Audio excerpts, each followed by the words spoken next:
What's up, Mavletic lovers and listeners, and welcome back to a new episode of Maverick Postgame. We hope some of you got to see some of our athletics this past week. If not, don't worry, because today we've got another full show for you as volleyball holds on tight to their national ranking. And football falls once again to RMAC opponents. Also, soccer has another shutout weekend. And men's golf pulls out their first season win with record-breaking scores. All of that and so much more as we move ahead into this recap-packed episode of Maverick Postgame. So with that being said, I'm your host, Jordan Browning. And I'm Kylie Hoffman. Let's dive into all the game ranking stats, off-the-wall wins, heartbreaking losses, and in-depth analysis of our CMU athletics. Roll it!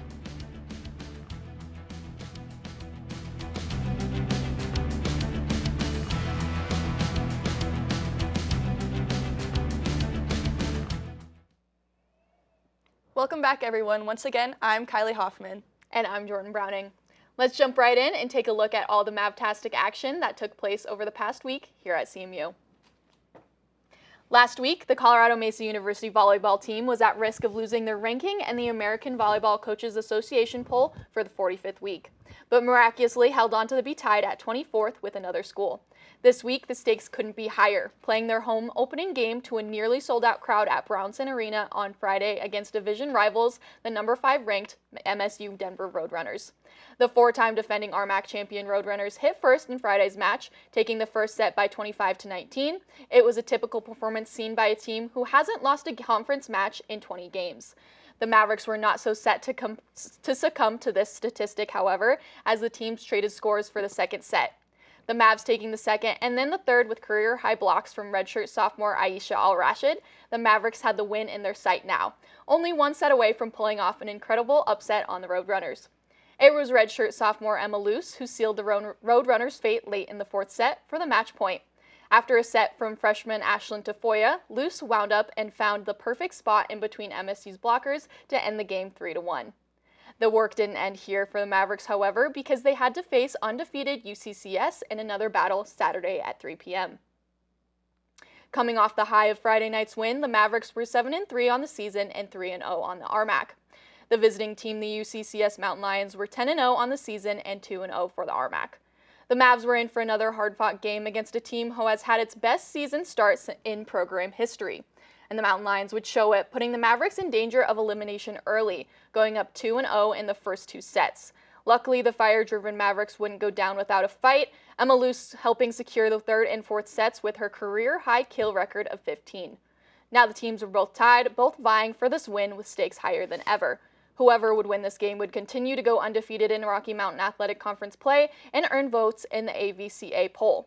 The Mountain Lions struck first in the fifth set, but were quickly answered by kills from senior Allison Waller and senior Sadie Scoville. The teams would trade points in the nail-biting finale until ultimately it was the UCCS Mountain Lions who stepped away with the win 15-9 in the fifth set and 3-2 on the game.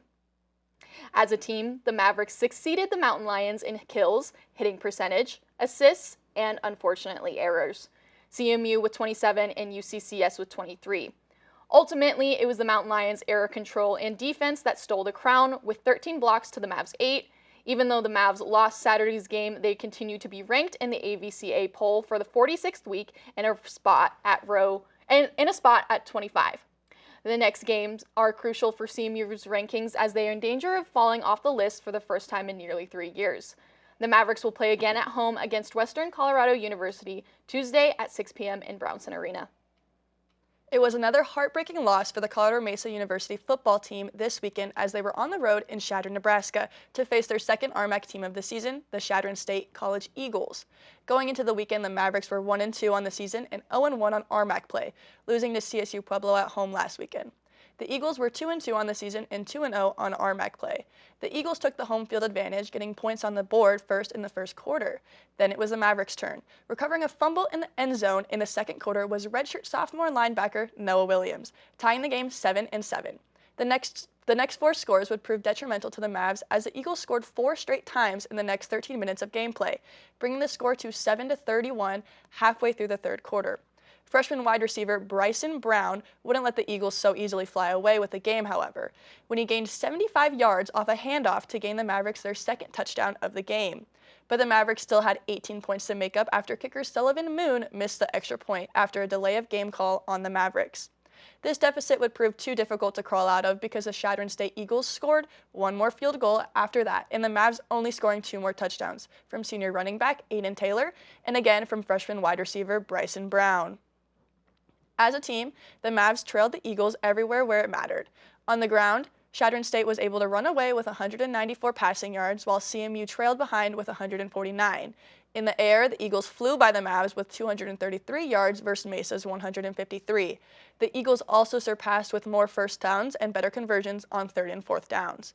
It was a costly loss for the CMU football team, and we will continue to follow if the Mavs can turn around this unfortunate season, or if their fate is sealed early in the Rocky Mountain Athletic Conference play.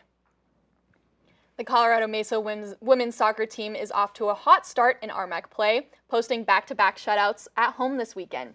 Junior goalkeeper Keely Wazurek was rock solid in net, earning 2 more clean sheets to bring her season total to 5 and her career mark to 25, a program record. On the attack, Fruta's own Kylie Wells scored in both matches, giving her a conference-leading 7 goals this season, while Olivia Barrett added her first of the year in Sunday's win. The Mavericks remain perfect at home and haven't given up a goal in Grand Junction all season. As for men's soccer, however, the Mavericks found themselves on both ends of lopsided scores last week. They rolled past Adams State on Wednesday with a 5-0 shutout, highlighted by a hat trick from Matteo Bonelli, the first from CMU since 2021 and just the 6th in program history. But on Sunday, the tables turned as the Mavs gave up 4 second-half goals in a tough loss to South Dakota Mines. Neither game counted toward the RMAC standings, but the Mavericks now turn their focus to conference play starting Thursday at UCCS before facing nationally ranked CSU Pueblo on Sunday. The Colorado Mesa men's golf team is making history this fall. Ranked 19th in the nation, the Mavs claimed their 2nd straight tournament victory last week in Montrose at the San Juan Intercollegiate. They opened with rounds of 270 and 271, the 2nd and 3rd best in program history, before holding on to win the title. Timmy Cavarno led the way with a top 3 finish, earning RMAC Golfer of the Week honors, while every Maverick who teed it up finished inside the top 20. This win marks the first time in school history that CMU has won back-to-back tournaments, and the team is now testing themselves internationally at the shootout at PGA Riviera Maya in Mexico. Now that we have recapped some of the games, let's send it over to Sam, who introduces us to a special story from the rugby field. Thanks, Jordan. My name is Samantha Espinoza. Every spring, the CMU rugby community comes together for more than just a competition. They gather to honor the former Maverick whose impact the program still felt today. What began as a way to remember him has grown into tradition, which brings teammates, friends, and fans together year after year. Here's more on that story.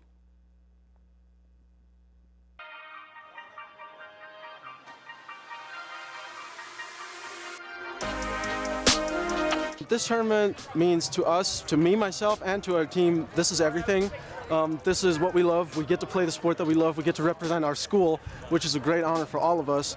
And we get to stand up for something bigger than ourselves, which is the legacy of Andy, to kind of just stand out and remember him, because he loved rugby and he showed all the resiliency in the world. That's something that we want to be as a team, and that we want to show out for him and give him that honor and respect in his memory. So this day is a lot bigger than all of us.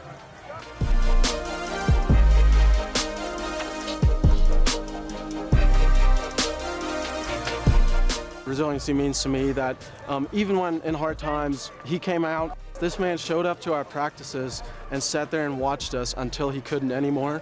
He tried his hardest to be himself and enjoy life to the fullest, and that's really what it stands for me. Andy was always open. He was a very caring guy. He genuinely made an effort to get to know everybody on the team, even though he wasn't playing anymore. He was a consistent guy that showed effort and commitment at all times to our team. Like I said, even though he was unable to be a part of it. And I think those are some very good qualities that a lot of our guys try to resemble. My favorite part about rugby is definitely our community and our team that we have going. It's a family. We're one big family. Everybody's there for one another at all times. We support each other on and off the pitch. Those are my best friends. Those are my roommates. Those will be the guys that come to my wedding. And I just love every single one of them, and it gives you community just like no other sport does.